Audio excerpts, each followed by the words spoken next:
नमस्कार मित्रों, इल्विन क्लासेस के YouTube प्लेटफॉर्म पे आपका बहुत बहुत स्वागत है। मेरा नाम विवेक है। हम लोग आगामी पीसीएस प्री की परीक्षा होने वाली है, आरओ एआरओ की परीक्षा होने वाली है, जीडी की परीक्षा होने वाली है, एसएससी जीडी की परीक्षा होने वाली है। आपको मैं जानकारी के लिए बता दूं कि 1 अक्टूबर से एसएससी जीडी के लिए नियमित कक्षा लेकर हम उपस्थित हो रहे हैं और उन सभी पाठ्यक्रम के सभी महत्वपूर्ण विषयों पर जो पाठ्यक्रम में एक एक शब्द पर जो पाठ्यक्रम निर्भर है, उन एक एक शब्दों को भी अपने सिलेबस में अपनी कक्षा में शामिल करते हुए हम कक्षा को 1 अक्टूबर से प्रारंभ करने वाले हैं। अगर आपके जानने में अगर कोई एसएससी जीडी की तैयारी करता है तो मैं आपसे निवेदन करना चाहूंगा कि आप इस चैनल से जुड़िए, आप लोगों को निश्चित तौर पर लाभ होगा।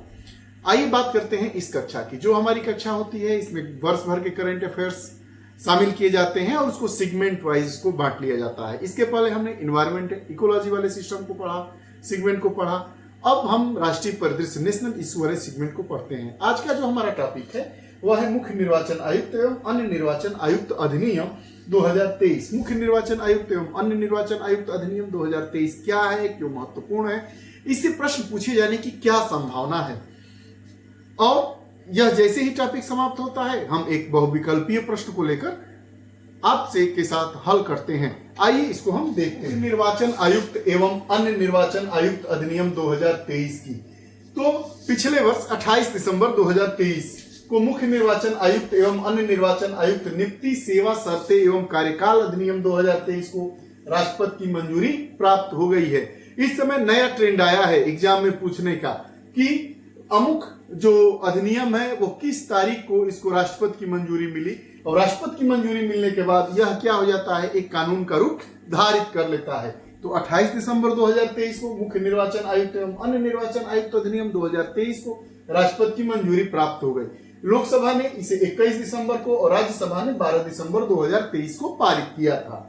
यह अधिनियम क्या करेगा, यह अधिनियम निर्वाचन आयोग मतलब निर्वाचन आयुक्तों की सेवा, शर्तें एवं कार्य संचालन अधिनियम 1991 को प्रतिस्थापित करेगा। इसका मतलब क्या है, जो 1991 में निर्वाचन आयोग अधिनियम बना था, निर्वाचन आयोग अधिनियम 1991 था, उसका स्थान कौन सा अधिनियम ले लेगा, मुख्य निर्वाचन आयुक्त एवं अन्य निर्वाचन आयुक्त अधिनियम 2023 ले लेगा।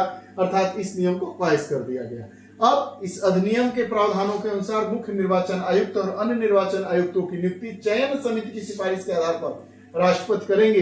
पहले कौन करता था, राष्ट्रपति करते थे, लेकिन एक चयन समिति बनेगी और उन चयन समिति की सिफारिशों के आधार पर मुख्य निर्वाचन आयुक्त और अन्य निर्वाचन आयुक्तों की नियुक्ति राष्ट्रपति के द्वारा की जाएगी। क्या जोड़ा गया है इसमें, एक चयन समिति उन नामों को सुझाव देगी और जो नाम सुझाव देगी कि इन नामों को मुख्य निर्वाचन आयुक्त और अन्य निर्वाचन आयुक्त बनाइए, तो वही राष्ट्रपति करेंगे।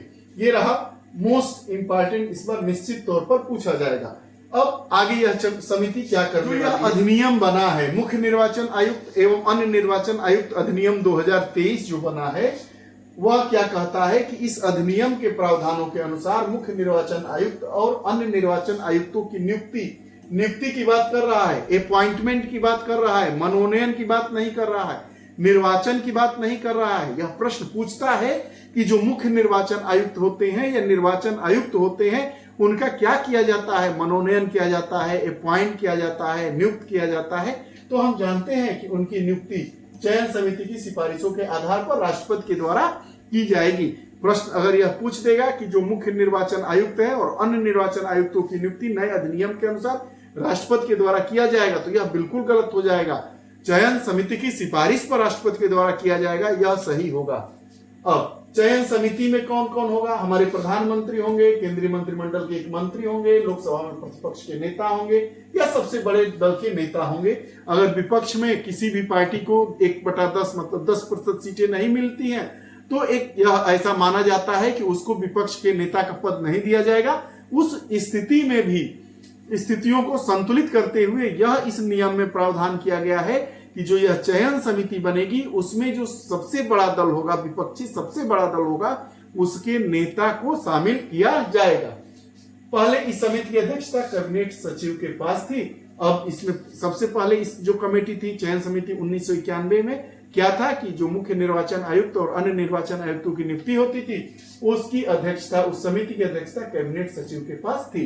अब आइए इससे संबंधित एक प्रश्न को सॉल्व करते हैं। निर्वाचन आयोग के संबंध में असत्य, फॉल्स कथन जो ट्रू नहीं है उसका चयन करना है। देखिए, भारत निर्वाचन आयोग एक स्वायत्त संवैधानिक प्राधिकरण है, बिल्कुल सही।